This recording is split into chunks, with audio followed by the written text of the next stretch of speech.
সবাইকে স্বাগতম। আজ আমরা ইংরেজিতে এমন কিছু শব্দ শিখব যা ঠিক যেন একটা আয়নার মতো কাজ করে। মানে যখন কোনো কাজ ঘুরে ফিরে নিজের দিকেই চলে আসে, ঠিক যেমন আয়নার সামনে দাঁড়ালে আমরা নিজেদেরই দেখি। চলুন তো এই মজার আয়নার রহস্যটা আজ সমাধান করে ফেলি। আচ্ছা, এই যে আমরা বলি আমি কাজটা নিজেই করি, এই কথাটা ইংরেজিতে কিভাবে বলা যায় ভেবে দেখেছেন কখনো? আজকের আলোচনায় আমরা ঠিক এই জিনিসটাই শিখব। দেখুন, ব্যাপারটা আসলেই একটা আয়নার মতো।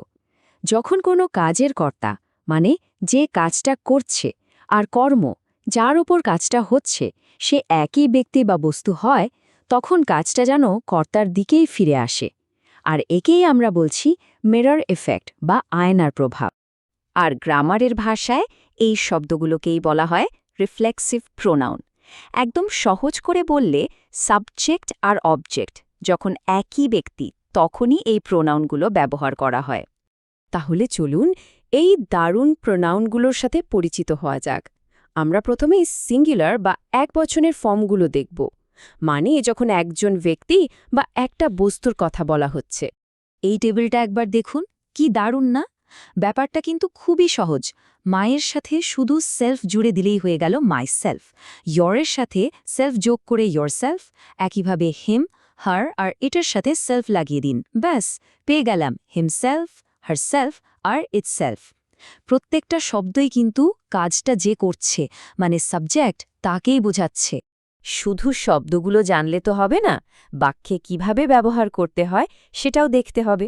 চলুন এবার কিছু বাস্তব উদাহরণ দেখে নেই, তাহলেই ব্যাপারটা পরিষ্কার হয়ে যাবে। এই বাক্যটা দেখুন, আই কুক বাই মাইসেলফ। এখানে সাবজেক্ট হলো আই, মানে আমি, আর রান্নাটাও আমি নিজেই করছি, তাই আই এর সাথে মিলিয়ে মাইসেলফ ব্যবহার করা হয়েছে, মানে আমি নিজেই রান্না করি।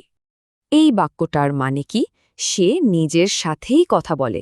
এখানে কর্তাকে শি, আর সে কার সাথে কথা বলছে? আরে নিজের সাথেই তো, তাই শি এর জন্য এখানে বসেছে হারসেলফ। শুধু মানুষ না, কোনো বস্তু বা প্রাণীর ক্ষেত্রেও কিন্তু এটা ব্যবহার হয়। যেমন এই বাক্যে রোবটটি নিজেকে নিজেই চার্জ দেয়, এখানে কর্তা হলো দ্য রোবট, তাই তার জন্য ব্যবহার করা হয়েছে ইটসেলফ। এতক্ষণ তো আমরা একবচন বা সিঙ্গুলার ফর্ম নিয়ে কথা বললাম, কিন্তু যখন একাধিক ব্যক্তি বা বস্তু বোঝানো হয় তখন কি হবে? তখন একটা ছোট কিন্তু খুব জরুরি পরিবর্তন আসে। সেলফ শব্দটা বদলে হয়ে যায় সেলভস। চলুন দেখি কিভাবে। এই যে দেখুন, বহুবচনের দুটো উদাহরণ। আওয়ার সেলভস মানে আমরা নিজেরা, আর দেম সেলভস মানে তারা নিজেরা। খেয়াল করেছেন, দুটোতেই কিন্তু শেষে সেলভস আছে। এর মানে হল আমরা আনন্দ করছি বা আমরা মজা করছি। এখানে কর্তা হল উই, মানে আমরা, যেটা বহুবচন, তাই এর সাথে বসেছে আরসেলভস। ঠিক একইভাবে দে মানে তারা, যেটা একটা দলকে বোঝাচ্ছে, তাই বাক্যটা হল দে হেল্প দেমসেলভস, মানে তারা নিজেরাই নিজেদের সাহায্য করে। অনেক তো শেখা হলো, তাই না? এবার তাহলে নিজেদের একটু পরীক্ষা করে নেওয়ার পালা। কি বলেন? আমি এখন কয়েকটা বাংলা বাক্য দেখাবো, সেগুলোকে ইংরেজিতে কি বলে সেটা একটু ভাবার চেষ্টা করতে হবে। সবাই তৈরি তো? চলুন শুরু করা যাক। ভাবুন তো এই বাক্যটার ইংরেজি কি হতে পারে। মনে রাখবেন, বিড়াল একটা প্রাণী, আর এটা একবচন।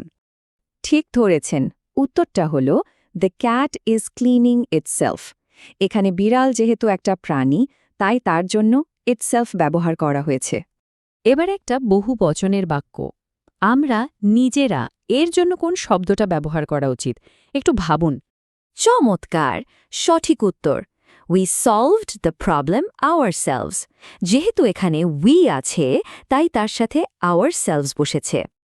আচ্ছা, পরের প্রশ্নে যাওয়ার আগে একটা মজার জিনিস জেনে নিই। ইউ শব্দটা কিন্তু একবচন, মানে তুমি, আবার বহুবচন মানে তোমরা, দুটোই হতে পারে। যখন তোমরা বোঝানো হয় তখন রিফ্লেক্সিভ প্রোনাউনটা হয় yourselves। তাহলে এবার এই বাক্যটা চেষ্টা করা যাক। এখানে কিন্তু তোমরা বলা হচ্ছে, মানে একাধিক ব্যক্তি। দারুণ, উত্তরটি হল ডিসাইড ফর yourselves। যেহেতু ইউ এখানে বহুবচন, তাই yourselves ব্যবহার করা হয়েছে। আচ্ছা, শেষ প্রশ্ন, একটু অন্যরকম। ইতিহাস তো একটা ধারণা বা কনসেপ্ট। এর জন্য কোনটা ব্যবহার করা হবে? একদম ঠিক। History repeats itself. বাহ, তার মানে বিষয়টা খুব ভালোভাবে বোঝা গেছে। অসাধারণ। তাহলে আজকে যা শেখা হলো সেটা ব্যবহার করে এবার নতুন কোনো বাক্য তৈরি করা যায়। রিফ্লেক্সিভ প্রোনাউন দিয়ে একটা বাক্য নিজেই তৈরি করার চেষ্টা করলে ব্যাপারটা কিন্তু আরও ভালোভাবে মনে থেকে যাবে।